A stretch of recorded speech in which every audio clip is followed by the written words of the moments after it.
Hi, everyone, and welcome to the Expertise Economy, the podcast that explores the world of business built on expertise. I'm your host, Catalin Matei, and each episode I talk with expert creators who are monetizing their knowledge and audience, and the operators who are building businesses with them. Join me as we impact the strategies and insights driving the expertise economy. Today, I'm joined by the dynamic leadership duo behind SaaS Academy, one of the most successful educational programs guiding B2B SaaS founders from product market fit to scale to exit, founded by Dan Martell. Joining us are Johnny Page, the current CEO, who brings over a decade of experience leading and scaling SaaS companies, including an early role at Silvertrack, ultimately leading that company through its acquisition. Alongside him, we have Matt Verlaque, the COO, who pivoted from firefighting to entrepreneurship, co-founding, ultimately selling his fitness platform Uplaunch before joining SaaS Academy. With their combined operational expertise and first-hand startup journeys, Johnny and Matt are perfectly positioned to share incredible insights into accelerating SaaS growth and navigating successful exit, as well as how running an education company looks like. In this episode, we deep dive on a couple of things. Number one, what SaaS Academy is, how it works, some highlights and challenges of the business, and why it's one of the best programs for early stage SaaS founders. We also talk about how Matt transitioned from being a strategic coach to ultimately being COO of SaaS Academy, and how Johnny rose through the ranks to ultimately become now CEO.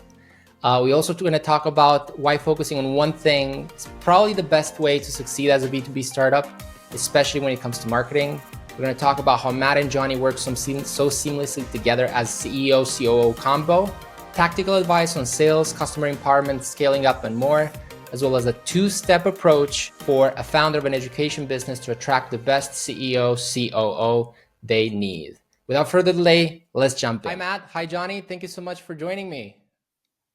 How's it going, man? It's good to be on here. Appreciate it. So I was just briefly talking to you, Matt, about this, but I'd love to know before we jump in, like, where you guys calling in from? What location in the world are you? And I mean, I know you guys are all remote, but I'm just curious where about in the world you are. Yeah, I'm in Maryland, so about an hour outside of Washington D.C. in the U.S. And you, Yeah, Johnny? I'm in San Luis Obispo, California. And the entire team is like dispersed out throughout the United States and Canada, and that's working fine for you guys. Yeah, yeah, primarily United States, Canada. We have a few overseas in Europe and more distributed, but yeah, for the most part, as long as everyone can work, Eastern time zone, some Pacific time zone, then yeah, we're all good. So for people listening, you already kind of heard a bit of an intro, guys, on both sides. I'd love to start with a bit of a specific question on each side on background. I think there's some things, very interesting backgrounds both of you have. Obviously, a lot of kind of like deep founder SaaS experience, which is sometimes obviously needed, but for you guys, you both have it. I'm curious, so starting with you, Matt, very interesting kind of like military and emergency services background you've had. I'm curious, what do you think that background of you was the role of that background in terms of preparing you for what you're doing today, working with founders and then leading this company? And specifically, like, what are 2 or 3 things you think that history of yours taught you that allows you to be a better leader for your team, as well as kind of like a better coach for founders you work for? Yeah, no, I appreciate the question. First off, just to make sure it's out there, not military. I would never wouldn't want to claim that without doing it. But no, I was in the fire department for full time for about a decade, about 18 years in total. I was a volunteer before that. So what did I learn from the fire department that helps me now? I think the biggest thing is around small unit leadership, right? Like, I have this core philosophy that water boils from the bottom. Is that scientifically true? I have no idea. But the idea here is that it's usually the people on the ground, and in the purposes of a SaaS company or a coaching company, it's the coaches talking to the clients. It's the people working with the clients and building the products. Like, they're the true change agents in any organization. The leaders will cast the vision, but without it, it's just being a windbag. It's just talking, right? Without the people who are actually doing the work, making the change. And so I think one of the biggest things that I took from my time in the fire department is that you can take a group of 4 or 5 or 6 people operating inside of a larger organization and rally them together behind a common goal or a mission. They can do incredible things. And so I think that sometimes as founders, we over-engineer what it takes to make change. We think we need some plan and this, 17 tab spreadsheet and hire this consultant and do all this stuff. At the end of the day, these conversations, this leadership that cares about human beings and who they are and what motivates them and drives them, and you get those people rallied behind a mission, like freaking unstoppable. And so I think that I try to just take that cohesion into any organization that I touch, whether it's a SaaS company or a coaching company or my family or my relationships or whatever, because I've seen it, and it's super powerful when it's done right. Yeah, that's beautiful. That's beautiful. Thank you for sharing. And Yeah. feels great to have those very grounded leadership principles, which a lot of people find unsexy, but they're always the 80-20 of most impact. I agree. So Johnny, on your side, something I found interesting about your background is you joined this SaaS company as their first rep, having also very interesting structure, only being paid commission in the beginning, which is very bold, I think. And then you basically went up and become almost like a founder to that and helping them exit and doing all that. I'm curious, what made you be so motivated to join and like kind of increase your rank and kind of help the company with everything they needed? And what do you think is something that other companies can do to find people like yourself? Yeah, great question. Well, so for the first several years of my career, it wasn't really something that I knew that I was doing. It's just how I showed up. Like I can't help but be in a room. And then if I'm intrigued by the vision and the mission we're trying to accomplish, like I put my hand to the wheel, right? And I apply myself fully to the vision, regardless of the title. I say all the time, like leadership does not require a title. It is felt in the room. And so my engagement and belief in the mission, just, month over month, year over year, ended up leading to a point where I was naturally the person. I just had a big vision for what Silvertrack could accomplish. And, I was acting as a CEO long before I was a CEO. So how can you facilitate that if you are a founder looking for people who would join? I think it's a matter of creating an environment where employees and team members are allowed to take risks. You really have to. A micromanager squashes, like I run from someone telling me what to do. Like tell me where to go and then let me figure that out. So it really takes disciplined leadership to create an environment where team members can. It's not like the way I did it wasn't how the founders did it. And it was a good thing too, because it ended up working out really well for the company, but it ended up, you have to create an environment where you're allowing your team to take risks, to have failure, to, figure out their own way of doing it. If you're like white knuckling the where and the how, intrapreneurs will run from your company rather than running towards it. Got it. Amazing. So creating an environment where entrepreneurs know where we're going and the vision and are free to create their own path and go there to take you there.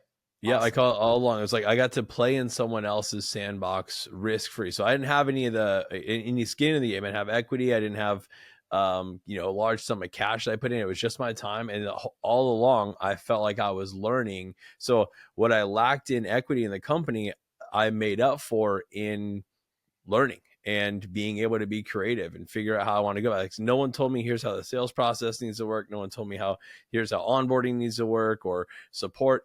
I got to decide all of that. And so to me, I was like, hey, I had essentially half the risk or I had 0% of the risk and half the scope to learn. Like the product was already taken care of. So I had to just figure out the go-to-market motion. So to me, this is a great environment to be in. I get to go build some skills in sales and marketing and customer success. Over time, I influenced more of what the product did. But to be able to go on day one, most entrepreneurs have to slog through this product market fit stage. I got to skip right to I knew this product worked. I actually used the product in my grandparents' security company. So I knew it worked really well. I got to go build a really, really important skill of how to figure out how to take this product to market with very little risk. The only thing I had was my time, and at 22 years old, like your time's not worth much. So it was a great time in life when I could go out and afford to take a big swing, and ended up working out. Yeah, it's amazing, and good for you for doing so, and obviously ended up well for you. So Matt, I'll take it up on you next. Sure. Can you briefly share what is that for people I don't know? What is SaaS Academy? Can you share a bit of background on how this business came about, started with Dan and everything else, and then maybe where you guys are today in terms of what you're doing and scope and impact and everything. And yeah, I'm sure Johnny will jump in on this as well. Totally. I'll set the table here. It's so SaaS Academy, it's a training and coaching company specifically for B2B SaaS founders. And the interesting thing, Johnny and I actually met as clients of SaaS Academy when I was running Up Launch and he was running Silver Track. So, these two guys sitting in the front row at the events, listening to, Dan spit fire from the stage. It was a cool time in life. And so essentially there's three pillars to what we do, right? So obviously we're a coaching company. We've got a full-time team of executive coaches who work with founders one-on-one to help steward their personal and professional development, because the reality is you need both if you want to build a business that's going to outlast you. We build a really strong community because anyone who's started anything, regardless of the type of business, knows that it can be super lonely and just crazy stressful. You need some people around you who've done it before. And then there's also like the content, the playbooks, right? Which is, it's our answer to coaching that can sometimes in other places be too strategic and high level. And it's really tough to, I think, show up well to that headspace when you're like, yes, I understand that, but also like I need to figure out 8 sales in the next 3 weeks, or I don't know if I'm can, pay my team. Right. And so I think that the thing that I love about SaaS Academy being on the other side of it first as a client was that there's a lot of focus on the tactical. And there, I talk about it like a library. You can roll into the library and find the book you need and pluck it off the shelf, and it's going to get you 90% of the way to solve pretty much any problem you're going to have in a B2B SaaS company. So it's like you can do that and help a stressed out founder like put the fires out and be like, I got to fix my sales process and marketing channels, so on and so forth. And then like that gets them in the headspace to start to have the more transformational experience of the leadership coaching that we also provide. So it's the only place in the world that I know where you can get all that stuff just for B2B SaaS founders specifically. And right now we're serving about 500 founders at a wide variety of stages across 3 programs. And that's what Johnny and I wake up every day trying to do. That's great. Johnny, would you add anything on that? Any other details on SaaS Academy and what it is and what it does? No, I think Matt nailed it. I mean, we have a very shared experience on both the client side and then now, operating the company. Yeah, Matt nailed it. Coaching, training. It's an ecosystem that you put a founder in. You say, okay, it's interesting. I oftentimes draw the comparison to if you think about the great accelerators and incubators in tech. What are the things they do when they bring a client into their world? They're going to give them an advisor. They're going to connect them with the rest of their portfolio. They're going to host recurring events to get them all in the same room. And they're going to share playbooks that have been successful moving forward. The downside of that model is it's specifically for early stage companies, and you got to give up equity in most of those situations. At SaaS Academy, it's for anywhere from pre-revenue up to 20 million in annual revenue. The bulk of ours are in the 100K to 2 million. Is a sweet spot. We've got outliers all the way up. And you pay cash to be in the program. And that cash is a lot less than the equity a lot of these founders would give up to go get a similar level of support externally. So if you just focus, it feels really niche and just B2B SaaS in and of itself. And then you narrow it down to that stage between like 100 and 2 million. And we've been doing this for 6 years. Thousands of founders have come through the program. We've facilitated hundreds of exits throughout those years. And so the repetitions in that area, you could say, how do you have playbooks for every challenge? Well, you just like look at 1,000 companies try to do this thing over several years. Like you recognize patterns pretty quickly, and well connected, bring in a world of experts to help unblock those founders on those challenges and create a pretty great training library as a result. Yeah. And there's a pattern here that's worth calling out, I think, for people listening to this, where it's in most cases, a good idea to do less really, really well. Right? Like, because we will literally turn you away if you're building a direct to consumer app, you're trying to be Instagram, and we will turn you away if you're a marketplace. We will turn you away if you're a services company that doesn't have a SaaS component to it. Because we don't want to be like this dealer of business platitudes, right? That like you can Google that stuff and make yourself feel good, right? Like we want to do provide a very deep level of support for a very narrow type of person that is on the exact same shared experience that all of our coaches and Johnny and myself and Dan that we were all on. So, we take pride in the fact that it's a niche offering. We don't want to be everything to everyone. I love that the addressable market is small, and we're going to keep it that way for the foreseeable future, because we just want to be great at one thing and serving one type of customer. That's all we care Yeah. about. Yeah, I think that's great. And it seems counterintuitive, but it's probably a lot more of a lucrative approach, and it allows you to have a lot bigger, meaningful impact. So, as far as I know, there's for like zero, from what I've seen on the website, correct me if I'm wrong. So, there's like 0 to 250 monthly recurring revenue. There's kind of like a main program called Growth Accelerator. And then for people above that, so like let's say 3 million and up in ARR, there's like more of a mastermind type program called the Boardroom. So those are part of the offerings you have.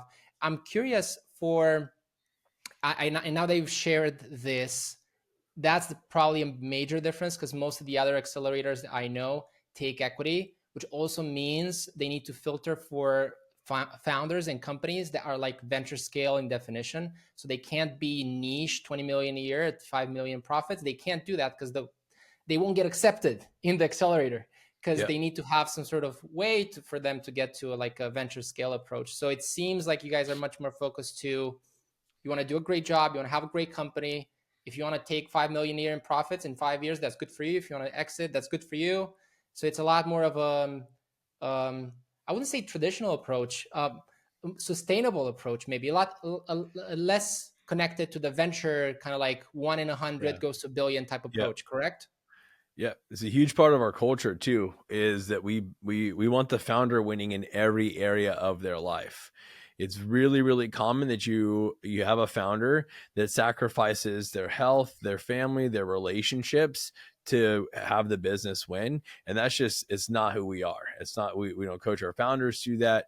We call it the integrated life. It's making sure that they're winning in every domain that they can show up. So that's where Matt mentioned earlier, there's a big intersection between like learning the professional development, learning the ins and outs of running a SaaS company, and then the personal development, right? We want you winning in every relationship, in every domain of life. And so it's a big difference. Sometimes that means that they're not building companies that would be interested for a VC, but there's a lot of value in thinking about the richness of your life, not just the business. And so we certainly have, VC backed and those companies that are on a really steep growth trajectory. And then we've got the people that maybe are a little closer to what you call like a lifestyle business on that continuum, where they say, hey, I want to, what a great business looks like for me is that I work in the business 2 days a week and I get to go skiing or snowboarding or, take off hiking in the summers, and I get to travel when I want to. And, that works really well too. We call it, we help founders find their perfect exit.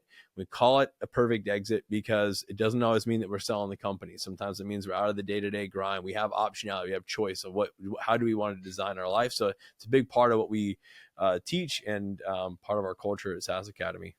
There's something interesting there because, yes, like you mentioned, our mastermind, and yes, there is a revenue qualifier, but there are other qualifiers. When you get to 3 million, you can't automatically join. And one of them, I'll give you two of them, right? One of them is that you need to be working with an assistant, but the other one is that you need to have a built out executive team for the exact reasons that Johnny mentioned. It's like, just because you've gotten to 3 million in revenue, like the types of founders who go to that mastermind are not the ones who are going to burn down their entire life to grow the business. They are truly living the integrated life. And we're not a fitness program, but we've got multiple people who've lost over 100 pounds since joining SaaS Academy because they pay attention to it. We've got multiple people who have reconnected and shored up their relationships with their partners and their kids and so many things. And we don't coach that. We don't teach. We're not going to tell you sets and reps and go run 5 miles and go, take your wife on a date. It's just a second order effect of almost like giving people permission to not be a workaholic and showing them that there's ways to install leverage into your life to get better results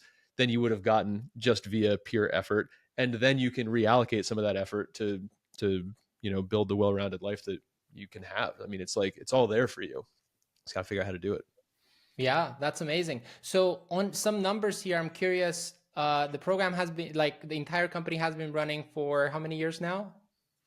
6 years. The first version of SaaS Academy, as we know it today, was 6 years ago. There were some coaching programs prior to that, as it was being created. But yeah, about 6 years. Started in 2016. So 8 years. Sorry. Okay. So since then, like we're talking about thousands of founders, maybe like what will be an approximate range of like founders that went through this? Yeah, 3,000 plus in one of our That's a core lot. programs. Yeah, it doesn't include like who we've served through events and stuff like that, but yeah, 3,000 founders at least. You know, we had tracking's gotten better over time. That's part of what he's got a hat within arm's reach. I'm sure it says I love data. He's our systems Oh, and it's up in the closet right now. I can't break it out. I'm sorry to let you down. yeah, but yeah, so yeah, about north of 3,000. That's the number we feel safe and conservative sharing. You know, it's probably been more than that, but Yeah. through our core programs around 3K. Yeah. And how would we define success for the program, Matt, in your definition right now? Is it like because it's so broad, could just be increasing revenue or an exit, or like how does success look like for those Yeah, 3,000 founders? I say this internally that revenue growth is our least imperfect proxy of how to judge success, right? At least in a way that you can actually like track across the customer base, you know, because like the coaches will always say yes and, right? It's never a but, it's always yes and personal growth and, you know, so on and so forth, you know, different way of looking at things. And they're world class at coaching that kind of stuff. And it is definitely a, you know, a great outcome as well. But when you're looking at something that you can track across the entire base, I think that regardless of what a founder's goals are, most of those goals are on the other side of growing their revenue, to grow their profits, to create more resources to reinvest in whatever the thing is that they said they wanted to do. Whether it's a venture scale operation or, to Johnny's point, you know, hire a CEO to replace themselves so they can go do something else. Yeah. So yeah, that's how we judge success on the individual level for the companies, and how we kind of measure it across the base. Yeah, sounds great. So quick, like two stories, and I'd love to share to ask a bit of maybe some tactical advice. I'm sure it'll be somewhat generic, but some tactical advice. But before then, I'm curious, Johnny and Matt, you can take which one you like. I'd love if you can share one story each. Maybe that's top of mind, or that's interesting to you. It could be a failure story or a success story, your choice. But I'd love to hear like maybe one story each of a case study, or someone that went through the program and got either was successful, and I would love to hear why, or it was not successful. I would love to also hear why. It would be very interesting. Johnny, can you start? Ooh, let's take Matt. You share the highlights. I'll share one of the things that I'm proud of. In maybe it's not a failure, but it's different definition of what success looks like. Okay, so earlier you mentioned we actually have 3 programs. We have one program for growth accelerators from 0 to 10K in monthly recurring revenue. Then we have one for 10K in monthly recurring revenue to 250. So that early stage program, growth accelerator, is really, really important. We have quite a few founders that join that program, and the most common scenario is they spent a lot of time building their product, but they haven't spent time taking it to market. And they come to Growth Accelerator because they figure out, hey, I need to get some revenue out of this product, and you figure out if it's a real thing or not. And the thing that I love, and we'll take clients all of, as soon as they have like anything that could be used. If you got something that you could sell, if we get a beta user on it today, we want you in that program. And I think one of the, it doesn't show up as success in Matt's definition, and that there's not always revenue growth. It's like one of the hardest problems to solve is how do we go from 0 to 1 and get a company, that flywheel turning. We've got revenue coming in. A lot of times we help founders figure out that they don't have the product, that the go-to-market strength that they thought they did. And we do it, we bring that outcome as forward as fast as possible. We don't say, hey, let's go spend another 6 months building a couple more features. We figure out a way to get that thing into the market and figure out if it's viable or not, so that you save all the heartache, the sunk costs that can come into, oh, I've been working on this thing for 3 years. Maybe if I change this or I change that, and I keep on building. A lot of times they go bang on the keyboard more and keep on coding instead of getting out into the wild and figuring out if someone actually wants this thing. So I think it shows up for us as, revenue growth isn't always the outcome, and a lot of times it ends up in churn for the company of clients leaving our world. But the successful outcome for that client is they figured out that this was not a viable product, and they get to go on to the next thing. And so I think those founders are going to keep on taking swings. The worst case scenario would be that they stick on this poor product idea or poor go-to-market strategy for 3 years plus, and then they just burn out of entrepreneurship in general. So for some and for many, we pull an outcome forward. They get revenue coming into the company and well on their way to being full-time focused on this project. For others, they just get to set the project down a lot faster without those sunk costs. So Matt's knee deep. Actually, we're working on our first book as a company. Matt, myself, Dan, and then our head coach Marcel are working on co-authoring a book. So he has got some really cool stories to share on some of the wins and the success. So Matt, what's the favorite? I know you've done hundreds of interviews as a part of this project. What's the one that's top of mind? Well, let's see. There's a couple that are interesting from clients.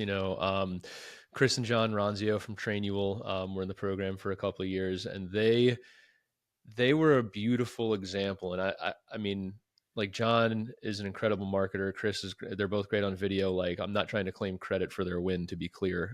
They rolled in and had the strategy, but they're a beautiful lighthouse example of what focusing on a specific marketing channel can do. Because, I mean, it's like one of the limiting beliefs we see in a lot of first-time founders is that they need to do everything, right? They'll come in and they'll be like, I'm going to start my blog so I can rank for SEO, and I'm going to do paid ads, and I'm going to go get partners, and I'm going to go on podcasts, and I'm going to do this, and I'm going to do that. And they find out that they're an inch deep and a mile wide, right? In their strategies for generating attention in the market. And they realize they're in 17 different channels and they kind of suck at all of them. And it's not a good strategy, right? And so one of the big things that we teach is to focus in. And like, to Johnny's point, was especially with these early stage founders, a lot of it is just pushing their limiting beliefs out of the way and kind of reframing what's true, and one of these big reframes is that you can focus on a single customer, and a single product, and a single channel, and a single funnel for a whole year.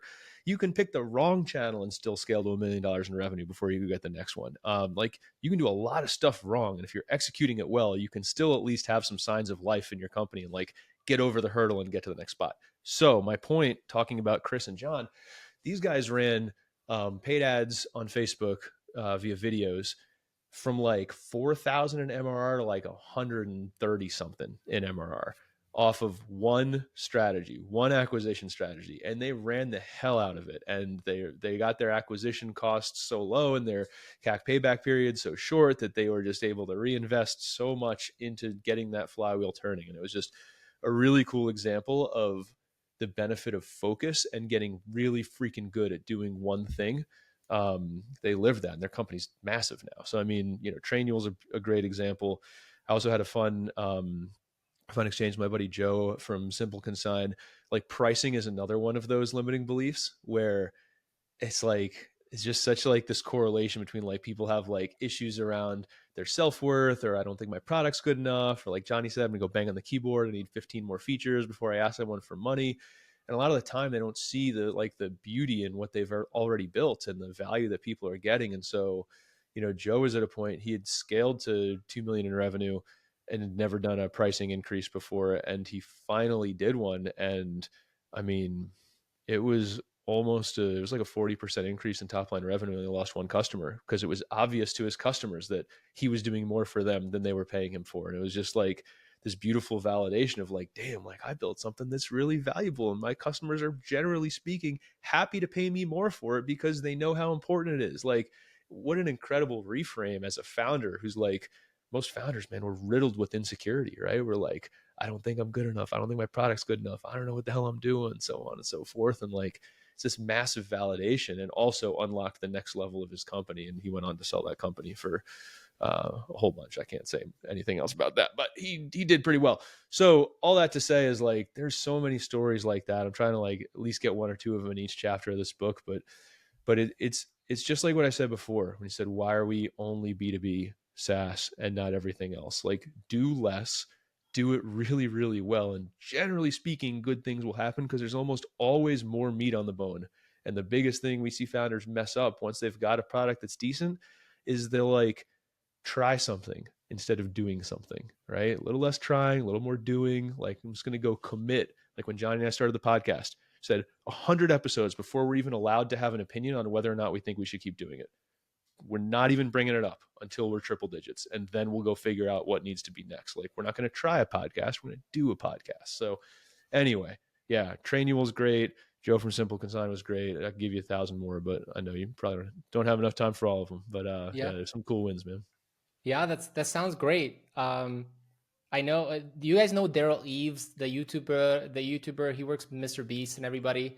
So I've done a short call with him. I paid $200, I think, for 15 minutes 7 years ago.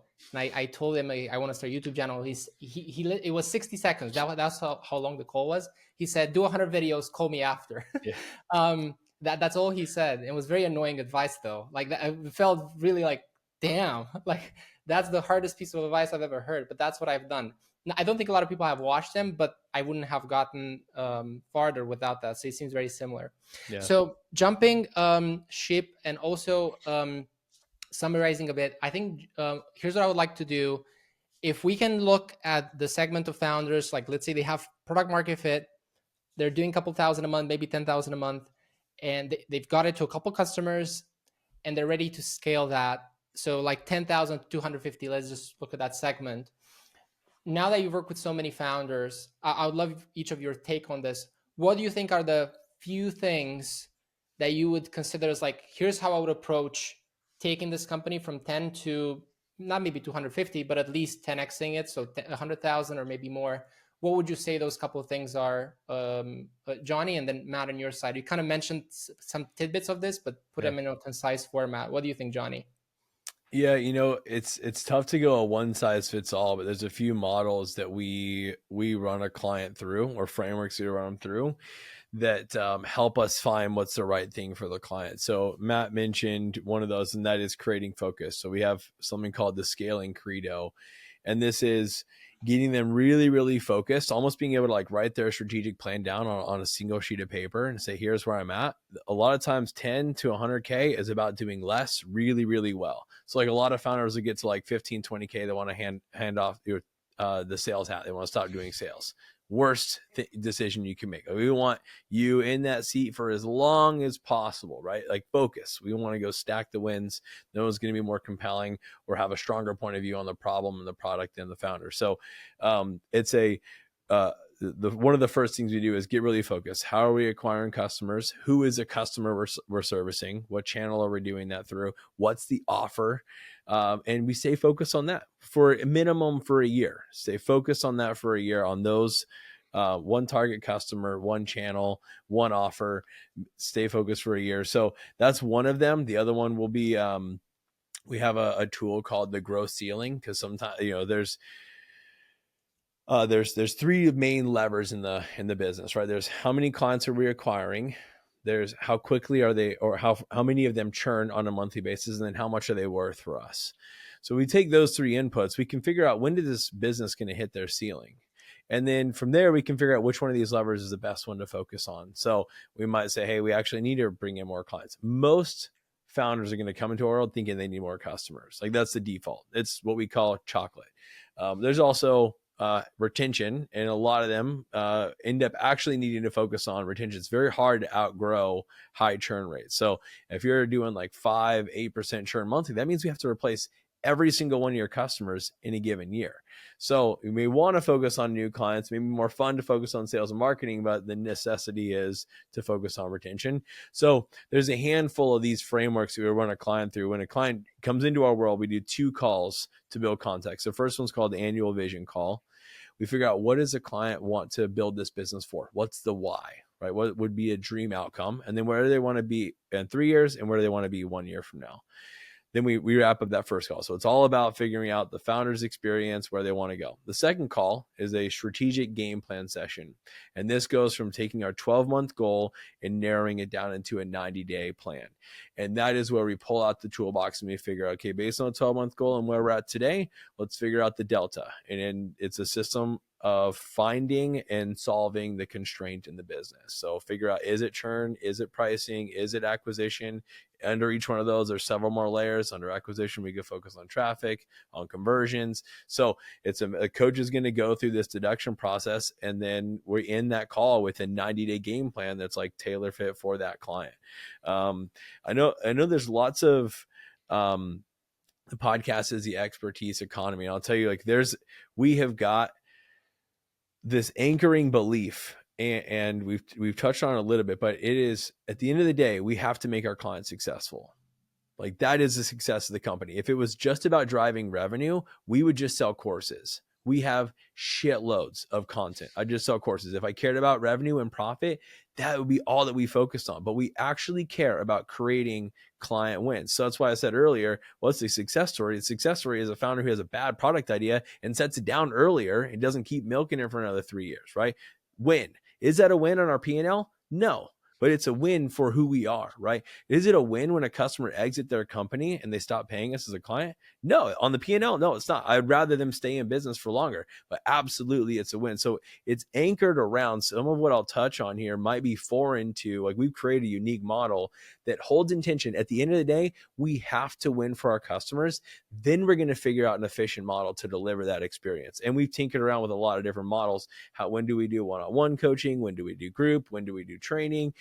When do we lean in our community? But at the end of the day, it is about making sure that the client wins. So those tools that the founder, that the coach uses for the founder, get them down to a unique plan. Like, there are very few clients that come out of those calls with the same plan, right? Because every client's at a different spot, they're serving a different market, they have different preferences of what channels they use. So I know it's not like the tailor fit, this is the one tactic too. If I was to sum it down, it's like extreme focus and consistent execution over a long period of time.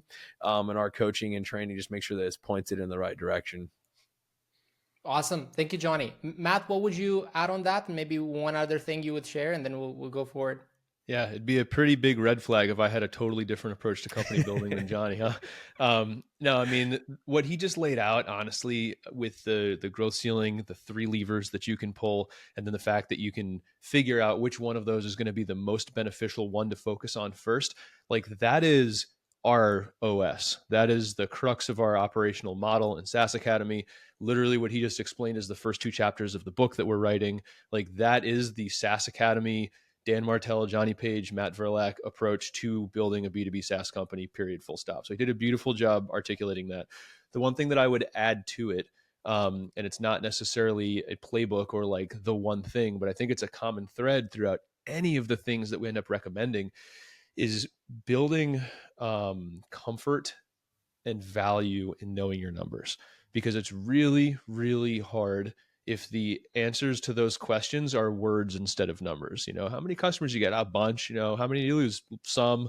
Like, I can't build a company on that, right? And so I think for me, yes, I'm the quote unquote data guy, but at the end of the day, it's not my thing. Like, I didn't come up with it. Like Robert Smith from Vista Equity, one of the best, software private equity roll-ups in the world. He literally says software tastes like chicken. 80% of what they do is the same, and he's not wrong.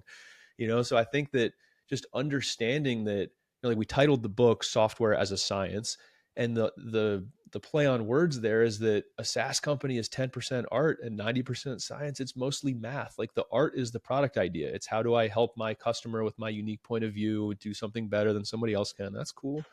But when you get past that, and it's the how do I figure out, do I need to fix retention or go generate, marketing demand first, in what order? Like, that is a math problem.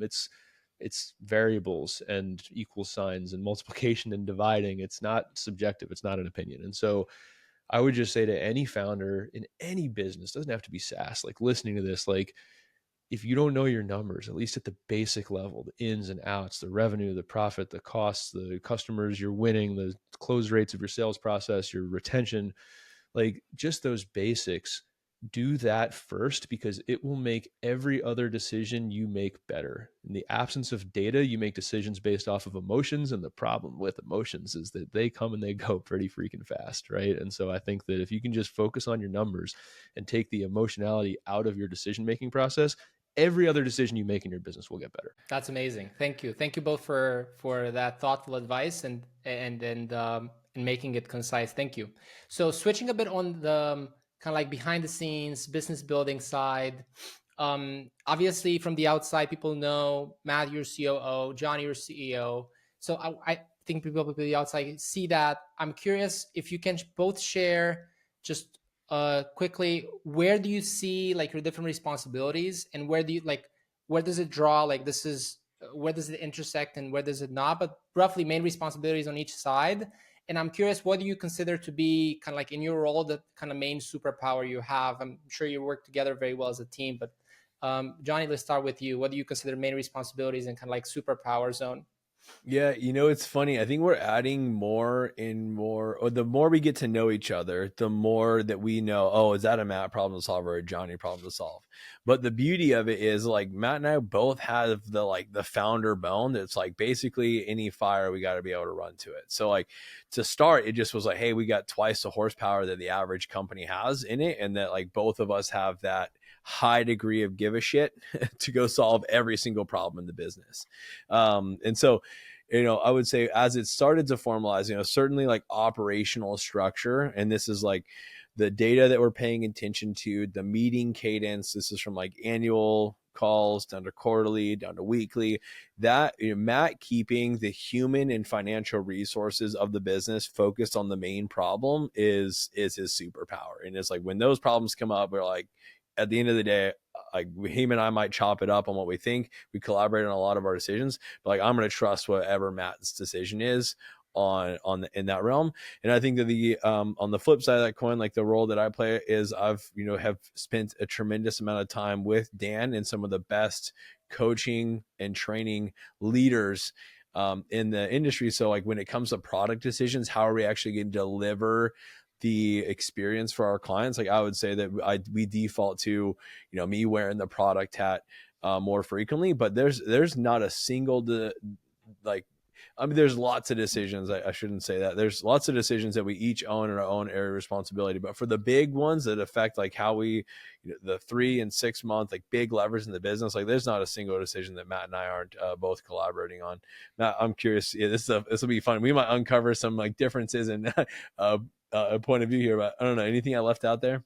No, I think it's a fun question to say, what's the other one superpower? I would agree with you though, Johnny, that like you figuring out the right way to deliver the client results that we care so much about is absolutely yours. Like I've seen this guy completely rebuild the way that we deliver coaching over the past 24 months. And it's been really awesome to watch. So yeah, I don't know. It's a bit of a cliche, but it's almost like a yin and a yang kind of thing. I think that we've got the unfair advantage that either of us, I think, could wear any hat if we needed to.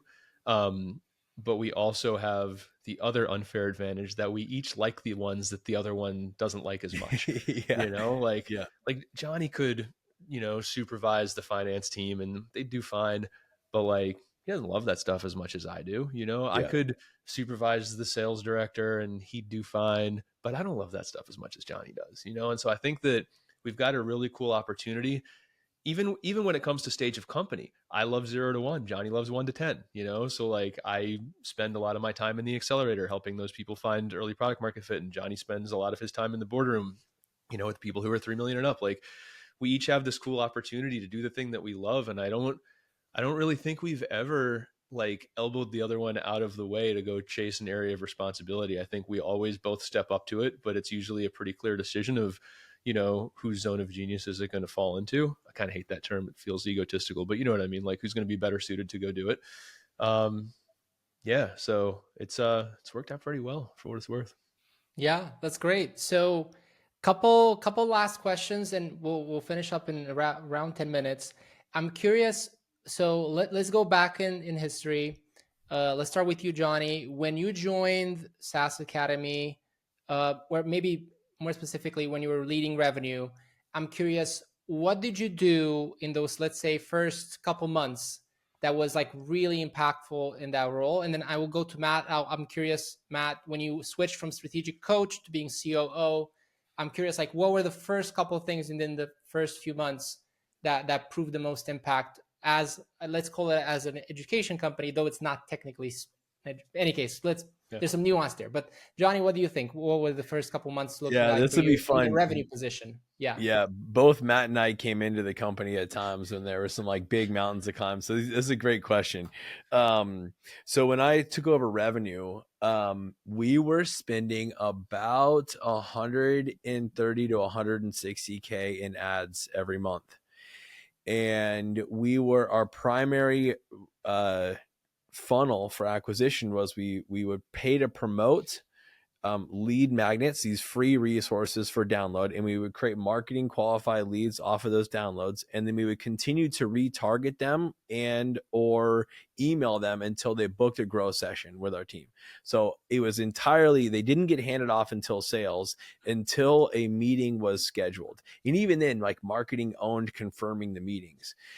And so I said, hey, you know what? For the $160K we're spending a lot of money. Once the lead comes into our CRM, we spend a lot of money and a lot of time waiting for them to book the growth session. Let's go build a sales development team to just make the phone call. They downloaded one resource. We have hundreds. So let's take a customer service approach. As soon as they hit the CRM for the first time, within 5 minutes, I want someone calling them and to say, hey, what brought you here? I noticed you downloaded the Rocket Demo Builder. What's going on in your world, and just be curious. We have lots of other resources to help, but we also pull that growth session forward significantly. So now we have a sales development manager, a manager of that team, 6 people on that team, and it significantly reduced, number one, the ad spend. So the dollars we have to spend to get them in front of a salesperson, and dramatically reduce the time they have to live in our CRM before a client works with us. So that ended up being a pretty monumental shift in how we acquire clients and how we interact with the market, and had a pretty big financial impact as a result. Yeah, incredible. Matt, on your side? Oh, mine was interesting. We had a pretty decent amount of turnover leading up to me coming into the company, and I think that it's employee turnover. What's that? Employee turnover. Yeah.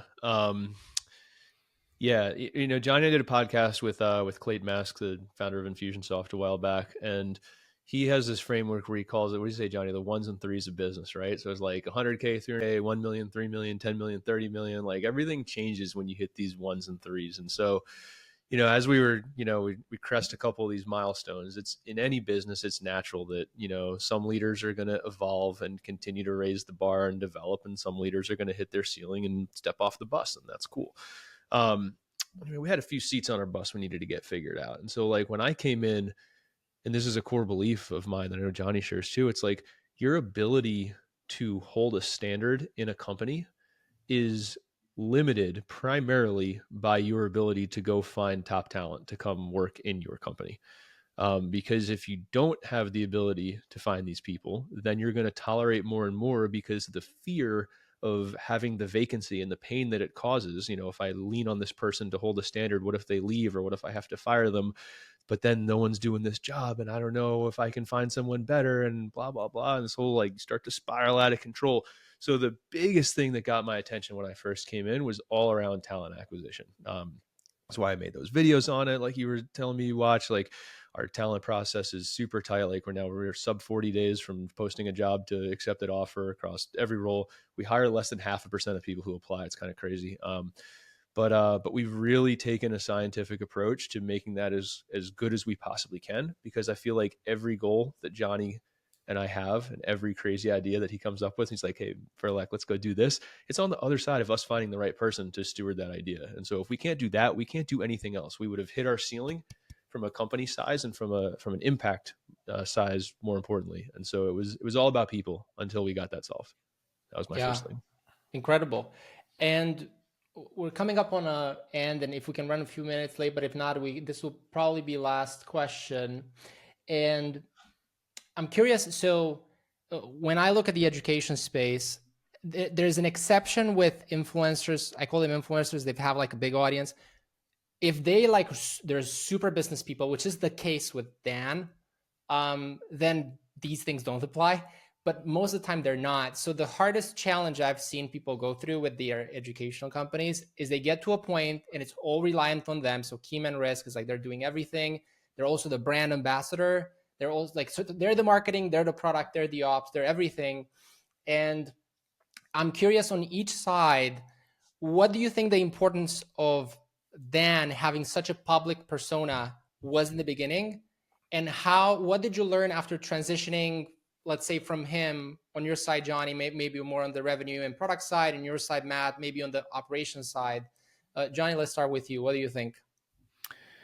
Let me make sure I understand the question you're saying. Cause like Dan's following wasn't, I mean, he was 6-8 years ago. He'd sold a couple software companies. I mean, he started YouTube. You go back to his earliest videos. I mean, he had there, none of the following was there. In fact, 90% of the following has happened in the last like 8-9 months. You're right. You're right. Yeah. So right. so is your question on how And do the they question leverage? would be, then the better question would be, what do you think is the importance of like leadership to have kind of like a public persona? And I'm curious, yeah, like what do you think is the importance of leadership and having a public persona, but for yourself, also for Dan, like how impactful is that in your business? Yeah. I think it's becoming more and more important over time. So is it mission critical now? No. You can definitely, there's definitely companies that are successful without it, but founder led brands are going to become more and more popular because we crave authenticity. The more that AI and social reach allows us to engineer more and more human experiences, we're just going to, the craving for something real is going to be is going to go up.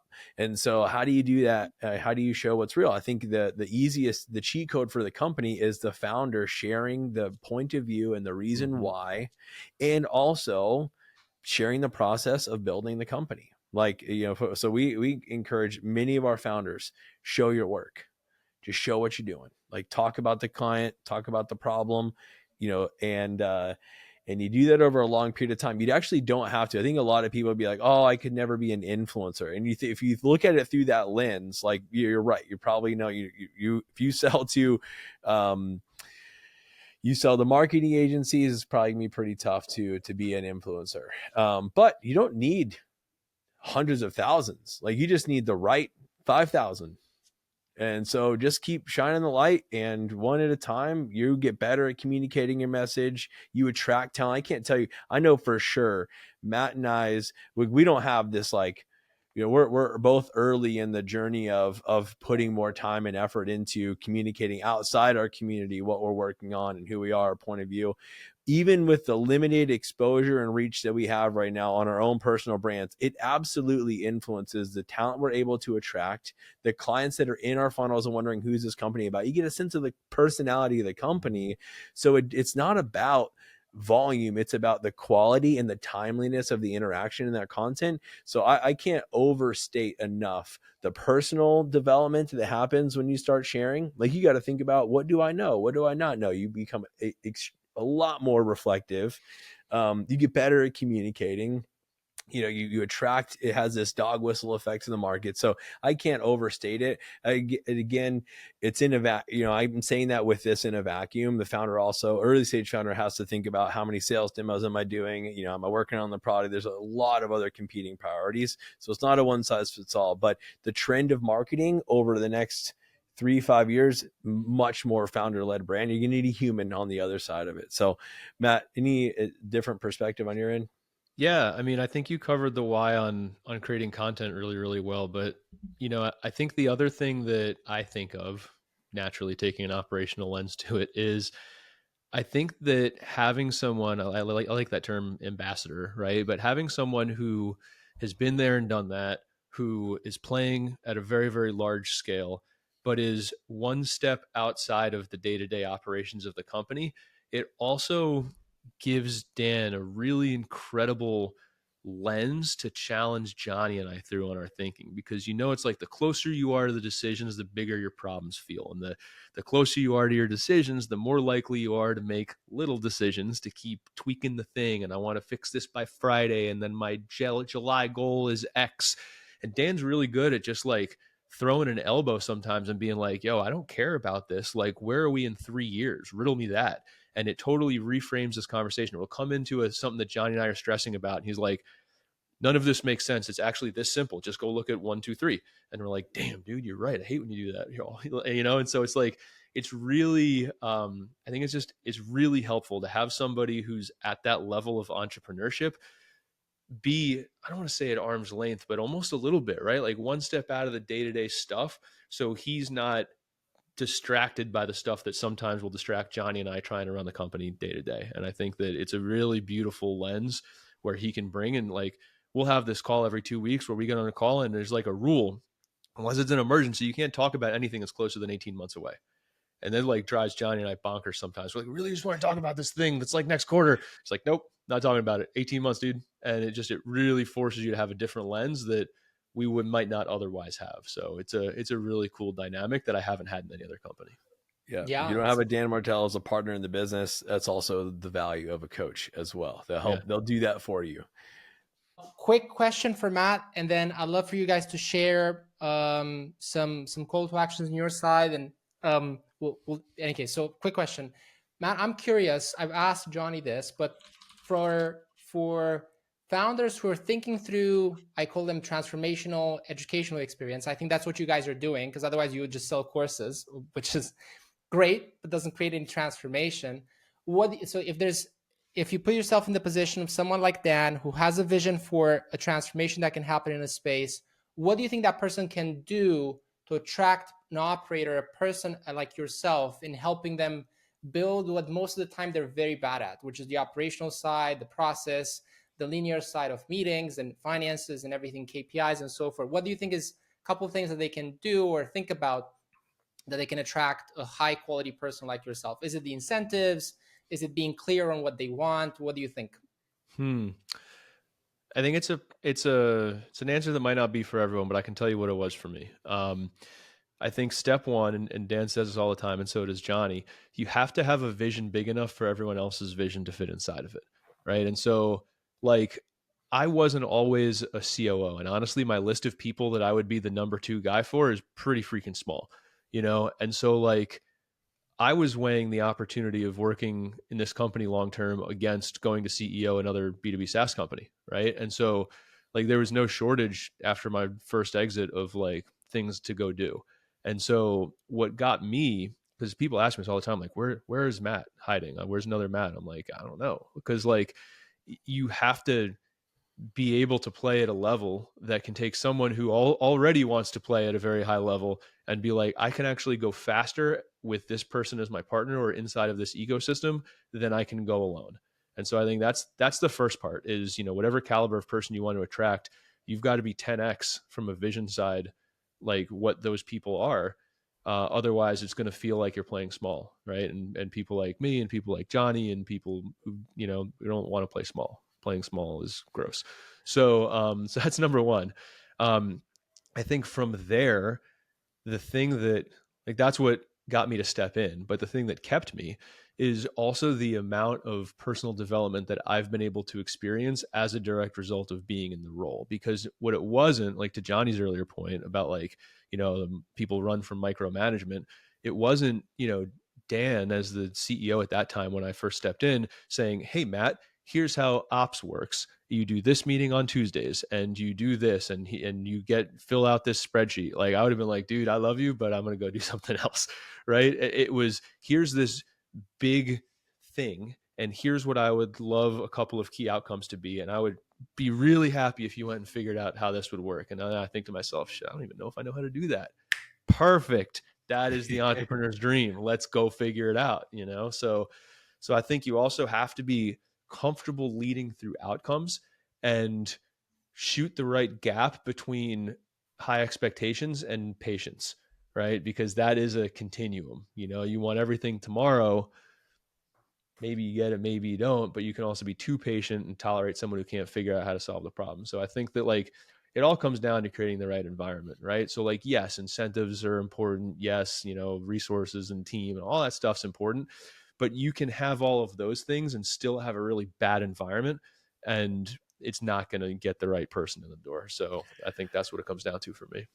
Great. Matt, you mind if I want to add two tactical pieces. So Matt, I think if a founder is asking them the question that you just asked, it's like, hey, there's a book called The Vivid Vision, creating, what is it? Cameron Harold. Cameron and Jennifer. Yeah.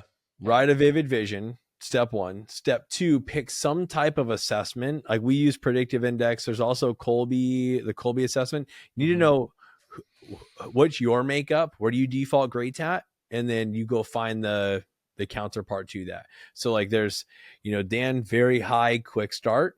Matt, very high follow through. Those are Colby terms. But you're trying to find, there's a, Traction said visionary versus integrator, right? You want to find someone that really complements you, so that, like what we mentioned earlier, like the work that feels like work to me is fun for Matt, and vice versa.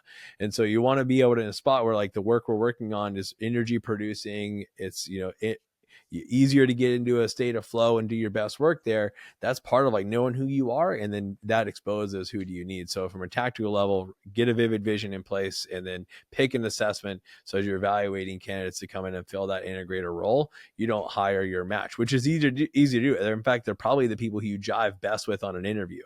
So like it's a high risk if you're trying to find someone that complements your weaknesses or your strengths. It is, find someone that has that, and a lot of times an assessment will help expose that. Yeah.